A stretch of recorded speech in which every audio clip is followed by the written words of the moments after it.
사실상 이제 시장에서의 어떤 임팩트를 보기는 어렵다, 즉각적으로 라는 거를 생각할 수 있지만, 한 가지 좀 주목해야 될 거는 시장에 대한 이제 지형도가 바뀌고 있다는 거를 좀 인지를 해야 될 것 같아요.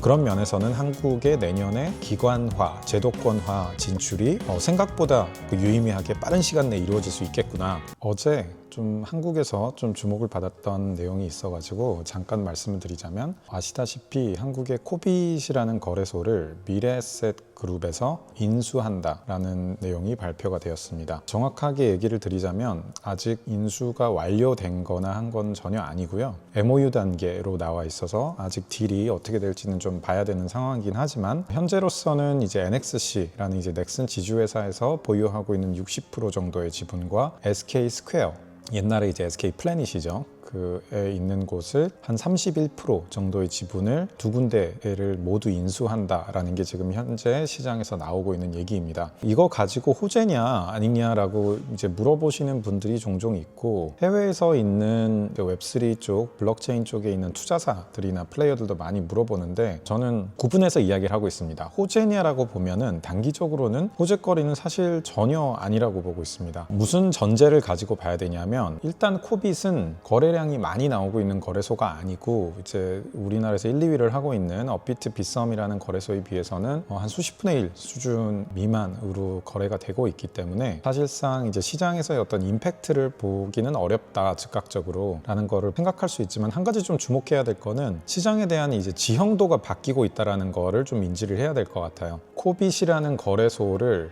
메인으로 두고 보기보다는, 어떻게 보면 우리나라 이제 증권사 중에서는 이제 1위라고 할 수 있는 이제 미래에셋에서 지금 이와 같은 가상자산 디지털 거래소를 인수하는 모양을 이제 보였다는 게, 어떻게 보면 우리가 계속 보고 있는, 그리고 기대하고 있는 기관의 진출에 본격적인 신호탄 역할을 하고 있다는 측면에서는 굉장히 좀 의미 있는 움직임으로 봐야 될 것 같습니다. 제가 최근에도 얘기 드렸지만, 미국에서 이제 JP모건이나 블랙락이나 이런 주요 금융그룹사들의 움직임들을 보여준 적은 있지만, 한국에서는 사실 얼마 전에 이제 한화금융그룹에서도 이제 여러 노력들을 하는 걸 발표한 이후로는 사실 유의미한 다른 내용들이 있지는 않았던 것 같습니다. 다만 이번을 계기로 기존의 이제 그 네이버나 이제 다른 금융, 그 네이버 파이낸셜이나 이런 곳을 두나무를 이제 인수합병하는 이러한 테크 기업 혹은 이제 금융그룹으로서의 어떤 노력들은 있었지만, 그를 제외하고 나서 금융그룹에서 직접적으로 이런 가상자산 플레이어를 인수를 한다라는 것은 시사하는 바가 제도권 금융으로 이제 편입이 본격화되어 가고 있는 단계에 이르고 있구나라는 것을 볼 수가 있습니다. 그래서 그런 관점에서 앞으로 여기서 끝나지는 않을 거라고 보고 있고요.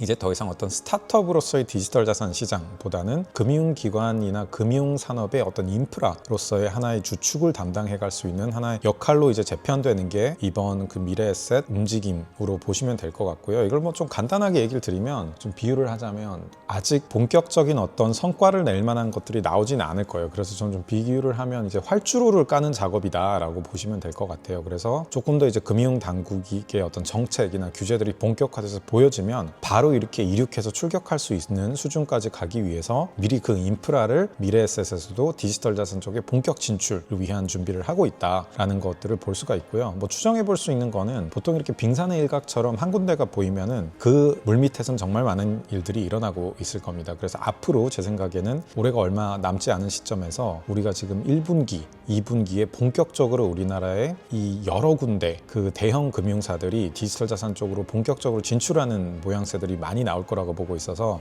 그런 면에서는 한국의 내년에 기관화, 제도권화 진출이 생각보다 유의미하게 빠른 시간 내에 이루어질 수 있겠구나 라는 거를 생각해 볼 수 있는 게 이번 뉴스인 것 같습니다. 그래서 한국에서도 이런 뉴스가 나오는 건 꽤 고무적인 것 같고요. 더군다나 이렇게 연말에 이런 내용들이 나온다는 거는 내년에 이제 시사하는 바가 분명히 있지 않을까 생각합니다. 오늘 뭐 비트도 조금씩 회복을 하고 있는 모양새인데, 산타랠리 기대하셨다가 실망하신 분들 많이 있을 텐데, 한번 그 내년에 본격적인 이 펀더멘털의 성장을 기대해봐도 좋을 것 같습니다.